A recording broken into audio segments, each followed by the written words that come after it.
Hi, good morning.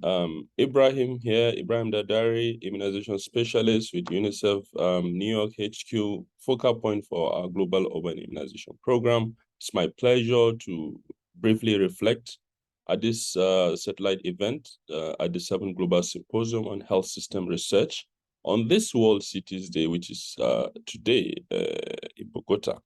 Uh, so some of the challenges we face with promoting urban health and urban immunization, more specifically, the rapid urbanization with 66% or more of the world living in urban settings by 2050. This leads to rapidly growing slum population and informal settlements, which are often not reached with immunization services and other social services as well. So creating pockets of mixed communities. And in this, we see a large number of zero-dose children. Basically, zero-dose children are those children who have not received the first dose of DPT containing vaccine. And we use them as a proxy marker for multiple deprivation.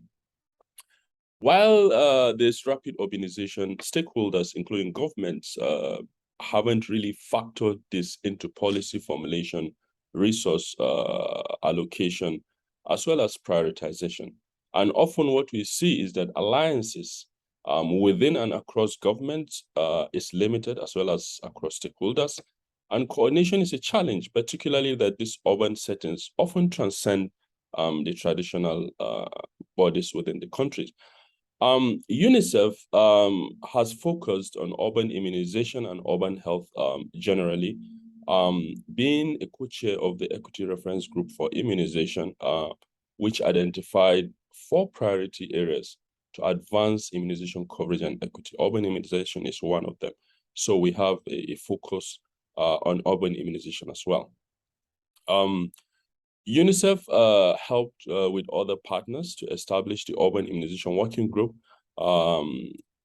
with membership transcending WHO, CDC, JSI, BMGF, USAID. Through that urban working group, we've been able to deliberate and advance a lot of agenda to create advocacy and try to mobilize resources to focus on developing urban immunization strategies in countries. And through that, we've been able to have the first key document, which is the Urban Immunization Toolkit, which a lot of countries are currently implementing, actually. And then we're supporting countries to do equity analysis to identify zero-dose children and under-vaccinated children in these settings, in the urban settings, and also develop specific strategies to be able to reach them. But going forward, we're trying to look at more leveraging multisectoral opportunities, particularly UNICEF being a multisectoral agency. We're trying to see how multisectoral strategies can facilitate reaching zero-dose children in this urban context with a package of services. As we mentioned earlier, zero-dose children are a marker for multiple deprivation, not just vaccines. And then we're looking at documenting and also sharing more of the lessons learned from the programming that countries are doing. We've been organizing some webinars for countries to share some of these lessons, and that will continue, as well as now looking at the nitty-gritty of implementation in these countries. How do we support more of implementation? With the urban toolkit in place, we're trying to develop specific tools like the micro-planning tools, budget tools, just to support these countries to be able to program more in these urban settings. In terms of gaps in action and supporting research, as we know, the IRMA framework, which stands for Identify, Reach, Monitor, Measure, and Advocate, is globally being used for the zero-dose agenda.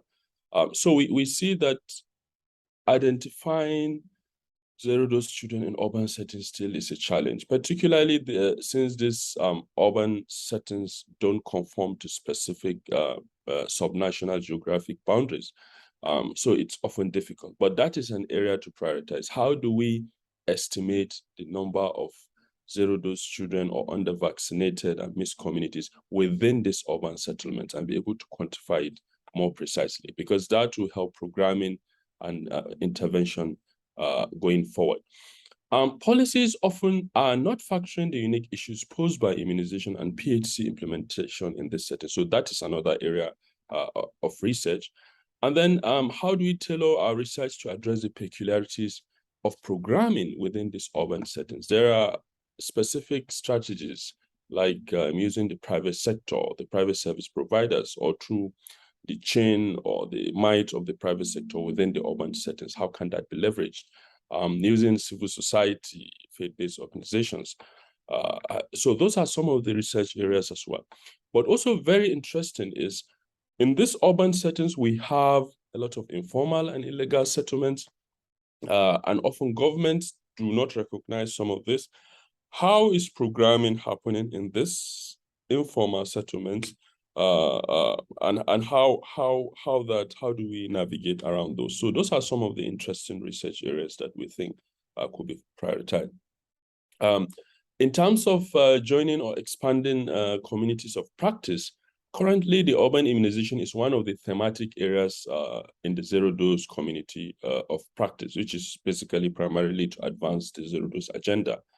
But of course, linking up with other communities of practice creates the opportunity for further collaboration and even stronger advocacy at the global, national and subnational levels to advance the urban immunization and urban health agenda. The Urban Immunization Working Group, as I mentioned, is open to link up with other working groups and has done some of that and also have joined events.